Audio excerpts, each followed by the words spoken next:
नमस्कार दर्शकों, स्वागत है आप सभी का ओल्ड लाइब्रेरी बुक्स स्टोरीज पर एक बार फिर। विष्णुगुप्त का अदम्य साहस। आचार्य चणक मंत्री शक्टार के रथ पर बैठकर वापस कुसुमपुर लौटे। पाटलिपुत्र से वापसी के समय वे प्रसन्न थे। अपने पुत्र के लिए जिस उद्देश्य से वे अपने मित्र शक्टार के यहाँ गए थे वह पूर्ण हो चुका था। राजकीय रथ ने उन्हें कुसुमपुर छोड़ दिया। रथ का सारथी आचार्य को प्रणाम करके वापस लौट गया। रथ से उतरकर आचार्य तेज गति से अपनी उस कुटिया की तरफ बढ़ने लगे जो कुछ ही फासले पर थी, परंतु सहसा आचार्य ठिठक गए। उन्होंने दूर से देखा कि उनकी कुटिया के आसपास गांव के कुछ लोग खड़े बातें कर रहे हैं। यकीनन गांव के लोगों को कुटिया के पास यूं खड़े देख आचार्य को विचित्र सा लगा, क्योंकि पहले कभी भी गांव का कोई व्यक्ति इस प्रकार कुटिया पर उपस्थित नहीं हुआ था। आज प्रथम अवसर था जब ग्रामीण जन उनकी कुटिया पर इस प्रकार उपस्थित हुए थे। ग्रामीणों की इस उपस्थिति का कारण जानने के लिए आचार्य के पग और अधिक तेजी से कुटिया की ओर बढ़ने लगे। वे शीघ्र ही उस स्थान पर पहुंच गए जहां ग्रामीण जन उपस्थित थे। वे ग्रामीण उनकी पत्नी से वार्ता कर रहे थे और एक कोने में उनका पुत्र विष्णु खड़ा था। सहसा आचार्य को वहां आया देख सभी की दृष्टि उनकी ओर उठ गई और सभी शांत भी हो गए। क्या हो रहा है यहाँ? आचार्य ने अपनी पत्नी की ओर देखते हुए पूछा। पत्नी की दृष्टि जब आचार्य पर पड़ी तो वह प्रसन्न स्वर में चरण स्पर्श करते हुए बोली, स्वामी आप आ गए? हाँ, परंतु यह मेरे प्रश्न का उत्तर नहीं है। ये लोग यहां क्यों आए हैं? स्वामी, पत्नी ने कहा, इस विषय में ये लोग ही आपको बताएंगे। आप सुनेंगे तो आपको विश्वास नहीं आएगा कि विष्णु ऐसा कर सकता है। विष्णु? आचार्य चौंके। क्या किया विष्णु ने? आचार्य ने एक ग्रामीण की ओर देखते हुए पूछा तो ग्रामीण ने आदर पूर्वक प्रणाम करते हुए उत्तर दिया, आदरणीय आचार्य, आपका पुत्र विष्णु दुस्साहसी बालक है। इसी के साहस के कारण आज मेरी छोटी सी पुत्री के प्राण सुरक्षित रह सके हैं। स्पष्ट रूप से बताओ कि हुआ क्या है? आचार्य के स्वर में व्यग्रता थी। मेरे पुत्र विष्णु ने क्या दुस्साहस किया और कैसे आपकी पुत्री की इसने प्राण रक्षा की? आचार्य? वह ग्रामीण बोला, आपका पुत्र विष्णु घूमता हुआ हमारी बस्ती में आ गया था। वह प्रायः हमारे यहाँ आता जाता रहता ही है। विष्णु को प्यास लगी थी। वह पानी मांगने के लिए मेरी झोपड़ी पर आया था। बाहर रखी शैया पर मेरी नन्ही पुत्री सो रही थी। मैं विष्णु को जल का पात्र पीने को देने ही वाला था कि मेरी दृष्टि शैया पर उपस्थित हुए एक भयंकर विषधर पर पड़ गई। मैं घबरा गया। मेरे हाथ से जल का पात्र छूट गया। मेरा साहस नहीं हो रहा था कि किसी लाठी से उस विषधर पर प्रहार कर सकूं। भय था कि ऐसा करते समय वह मेरी पुत्री को डस न ले। तभी विष्णु ने मुझसे धीमे स्वर में कहा, आप चिंतित न होइए काका, इस विषधर से मैं निपटता हूं। आचार्य ने ग्रामीण के मुख से जो कुछ विष्णु के विषय में सुना उसे सुनकर वे अवाक रह गए और आंखें फाड़े कभी विष्णु तो कभी उस ग्रामीण की ओर देखने लगे। फिर आचार्य के मुंह से शब्द निकले, फिर क्या किया विष्णु ने? फिर विष्णु ने फुर्ती से उस विषधर की पूंछ पकड़ी और उसके सिर को निरंतर भूमि पर पटकता चला गया। इस प्रकार इस विष्णु ने उस विषधर को पटक पटक कर समाप्त कर दिया। तत्पश्चात उसे गड्ढा खोदकर भूमि में दबा भी दिया। हे प्रभु! आचार्य के मुंह से अनायास निकला, विष्णु ने यह सब कर दिया? यदि विषधर इसे नहीं नहीं। आचार्य ने ग्रीवा हिलाए। उन्होंने विष्णु की ओर तीक्ष्ण दृष्टि से देखा। वे कुछ उससे कहना चाहते थे कि तभी उस ग्रामीण ने कहा, आपके और विष्णु के हम ऋणी हैं आचार्य। विष्णु असाधारण बालक है। परोपकार के लिए उसमें अपार साहस है। इतनी छोटी सी उम्र में ऐसा दुस्साहस प्रायः कम ही देखने को मिलता है। हम अब चलते हैं आचार्य, हमें आज्ञा दें। ईश्वर विष्णु को दीर्घायु रखे। इस प्रकार की आशीषें देते हुए ग्रामीण वहां से चले गए तो आचार्य ने एक दीर्घ श्वास छोड़ी और झोपड़ी के पास रखे ऊंचे चौकोर पत्थर पर बैठ गए। वे कभी विष्णु तो कभी अपनी पत्नी की ओर देख रहे थे। पत्नी और विष्णु दोनों ही चिंतित थे कि आचार्य कहीं उन पर क्रुद्ध न हो जाए। किंतु आचार्य ने आशा के विपरीत विष्णु की ओर देखकर प्रश्न किया, ऐसा तुमने क्यों किया विष्णु? यदि मैं ऐसा नहीं करता तो उस नन्ही बालिका के प्राण विषधर हर लेता। पिताजी, विष्णु ने संक्षिप्त उत्तर दिया, यदि विषधर तुम्हें डस लेता तो? ऐसा कदापि नहीं होता, विष्णु ने कहा। क्यों? क्योंकि ऐसा तभी होता जब विषधर को मैं ऐसा अवसर देता। मैंने उसे ऐसा अवसर ही नहीं दिया।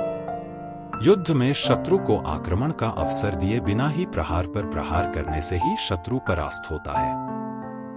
विष्णु के उत्तर सुनकर आचार्य चणक पुनः हतप्रभ हो उठे।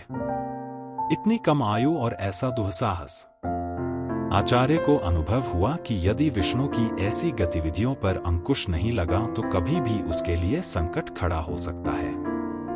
अतः उन्होंने विष्णु से स्नेह भरे स्वर में कहा, पुत्र, किसी भी जीव के प्रति अकारण शत्रुता रखना उचित नहीं होता। उस विषधर को तुमने व्यर्थ ही मारा। वह उस बालिका का कुछ बिगाड़ तो नहीं रहा था। पिताजी, विष्णु ने गंभीर स्वर में कहा, मैंने नीति शास्त्र में पढ़ा है कि दुष्ट का स्वभाव दूसरों को पीड़ा पहुंचाने का होता है। अतः यह निश्चित नहीं था कि वह विषधर उस बालिका को नहीं डसता। अनिश्चय की स्थिति में उस बालिका को डसने का अवसर मिल सकता था, इसलिए मैंने उसे जानकर अवसर नहीं दिया। परंतु विष्णु, तुम ऐसे कार्य मत करो जिससे तुम्हें हानि की संभावना हो। सेवा करना अपराध नहीं है पिताजी। शास्त्रों में कहा गया है कि सेवा ही धर्म है। विषधर से प्राण रक्षा करके मैंने उस बालिका की सेवा ही की थी। आचार्य चणक विष्णु की निडरता और मुखरता दोनों देख रहे थे। पुत्र के लक्षण स्पष्ट रूप से संकेत देते थे कि वह भावी युग निर्माता अवश्य बनेगा। छोटी सी अवस्था में उसके परिपक्व विचार, तर्क शक्ति, नीति संबंधी उदाहरण उसके असाधारण व्यक्तित्व को सिद्ध कर रहे थे। उन्होंने पुनः उससे कुछ कहना चाहा कि तभी पत्नी ने कहा, आप यात्रा से लौटे हैं, पहले भोजन कर ले स्वामी। विष्णु ने भी अभी कुछ ग्रहण नहीं किया है। ओह हाँ, आचार्य को जैसे ध्यान आया, यह तो मैं भूल ही गया था। कहते हुए उन्होंने स्नेहपूर्ण संकेत से विष्णु को निकट बुलाया और उसे लेकर वे कुटिया में प्रविष्ट हो गए। चणक पुत्र के लिए शक्टार की सिफारिश। मंत्री शक्टार आचार्य के ग्राम कुसुमपुर का ही था। दोनों का बाल्यकाल साथ साथ ही बीता था। शक्टार मगध राज्य का मंत्री बन गया और आचार्य चणक ने ब्राह्मण वृत्ति से ही अपने निर्वाह का मार्ग चुना। एक ने राज्यतंत्र की राह पकड़ी तो एक ने धर्मतंत्र की। दोनों के व्यवहार में आत्मीयता और आदर की भावना निरंतर बनी रही। शक्टार ने आचार्य के पुत्र चणक के तक्षशिला में ज्ञानार्जन विषयक का प्रस्ताव जब मगध नरेश के समक्ष रखा था तो मगध नरेश ने शक्टार से कहा, क्यों महामंत्री? क्योंकि वह सुपात्र है। आचार्य चणक के पुत्र हेतु ब्रह्मवृत्ति दिलाने की अनुशंसा तो कर रहे हो, किंतु तुम्हें क्या ज्ञात नहीं कि हमारा राजकोष प्रतिदिन खाली होता जा रहा है। इस पर भी तुम आचार्य पुत्र को राजकीय व्यय पर तक्षशिला भेजना चाहते हो? हाँ महाराज, शक्टार ने गंभीर स्वर में कहा, योग्य और प्रतिभावान बालकों की श्रेष्ठ शिक्षा का प्रबंध करना राज्य का कर्तव्य है और प्रतिभावान बालक का अधिकार। कर्तव्य और अधिकार का ज्ञान मुझे भी है महामंत्री। मगध नरेश ने मद भरी वाणी में कहा, प्रश्न प्रतिभावान बालक को राजकीय सहायता दिलाने या कर्तव्य और अधिकार का नहीं है, वरन अपने मित्र की मित्रता निभाने के लिए तुम यह मांग कर रहे हो। एक कारण यह भी है महाराज, शक्टार ने कहा, परंतु मैं जो मांग कर रहा हूं वह न्याययुक्त है। राजकीय सहायता मैं किसी कुपात्र को देने का प्रस्ताव नहीं कर रहा हूं। हे मित्र शक्टार, मगध नरेश ने रूखे स्वर में कहा, राज्य के महामंत्री होने के कारण तुम्हें राज्य के विषय में ज्ञान होना चाहिए कि इस समय राजकोष पर असाधारण भार पड़ रहा है। हमारे राजकर्मचारी पूरी तरह से आय कोष में जमा नहीं कराते। सेनापति अतिरिक्त सैनिक बल के लिए राजकोष पर भार डाल रहे हैं। यह सब कैसे होगा? महामंत्री शक्टार मन ही मन क्षुब्ध भाव से भर गए। उनका मन हुआ कि मगध नरेश से स्पष्ट कह दें कि राजकोष पर सर्वाधिक भार तो आप ही अपनी विलासिता रमणियों से हास्य विलास के लिए डाल रहे हैं, किंतु शक्टार ने स्वयं पर संयम रखते हुए कहा, महाराज, ब्राह्मण को दान करना धन का सदुपयोग होता है और ऐसा भी कहा जाता है कि वह धन ब्याज सहित ईश्वर की कृपा से राजकोष में अन्य स्रोतों से लौट आता है। इस छात्रवृत्ति से राजकोष में कोई कमी नहीं आएगी। ठीक है महामंत्री, हम तुम्हारी अनुशंसा स्वीकार करते हैं। जितना चाहो ब्राह्मण को धन दिला दो। कोषाधिकारी को मेरा आज्ञापत्र कल सौंपकर आप उस ब्राह्मण पुत्र की शिक्षा का आर्थिक प्रबंध करा दीजिएगा। जब तक वह बालक पढ़ेगा उसका पूरा प्रबंध राजकोष करेगा। मगध नरेश के एकाएक अनुकूल होने से महामंत्री शक्टार ने चैन की सांस ली। उसने अगले ही दिन आचार्य चणक को दरबार में बुलाने के लिए अपना दूत कुसुमपुर भेजने का निश्चय किया। इस प्रकार विष्णु के लिए तक्षशिला जाने का प्रबंध हुआ। उपरोक्त घटना से अलग विष्णु के तक्षशिला जाने का अन्य प्रसंग भी चर्चा में आता है, जिसके अनुसार मगध नरेश नंद द्वारा प्रजा को प्रताड़ित करने के विरोध में जब विष्णु के पिता आचार्य चणक ने स्वर बुलंद किया तो नंद ने विष्णु के पिता को बंदी बना लिया और उन्हें मृत्युदंड दे दिया। साथ ही उनका सिर काटकर नगर के चौराहे पर लटका दिया ताकि मगध की प्रजा राज्य के प्रति विद्रोह करने का परिणाम जान सके।